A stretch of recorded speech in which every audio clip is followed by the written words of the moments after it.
Bank খাতের এক চরম সত্যকে আড়ালে না রেখে সরাসরি চুরি বলে আখ্যা দিলেন খোদ বাংলাদেশ ব্যাংকের গভর্নর মোস্তাকুর রহমান।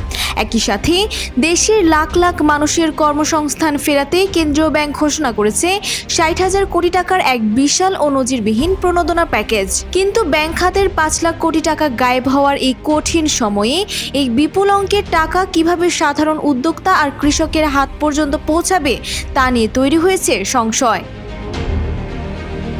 আজ বাংলাদেশ ব্যাংকের সভাকক্ষে আয়োজিত এক জরুরি সংবাদ সম্মেলনে গভর্নর এই প্যাকেজ ঘোষণা করেন।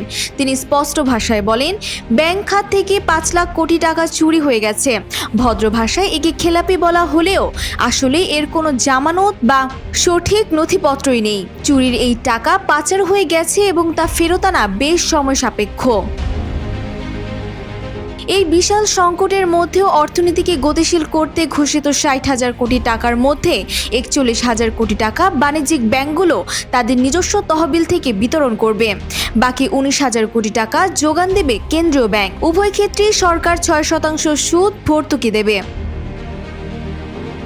এই প্যাকেজের মূল লক্ষ্য ২৫ লাখ মানুষের কর্মসংস্থান সৃষ্টি করা, বন্ধ কারখানা সচল করা এবং কৃষি উৎপাদন বাড়ানো। তহবিলের বড় অংশ যাবে বন্ধ শিল্প ও সেবা খাত, কৃষি ও গ্রামীণ অর্থনীতি এবং রপ্তানি বহুমুখীকরণ খাতে। এছাড়া বেকার যুবকদের কর্মসংস্থান, স্টার্টআপ এবং ক্রিয়েটিভ ইকোনমির জন্যও রাখা হয়েছে বিশেষ বরাদ্দ।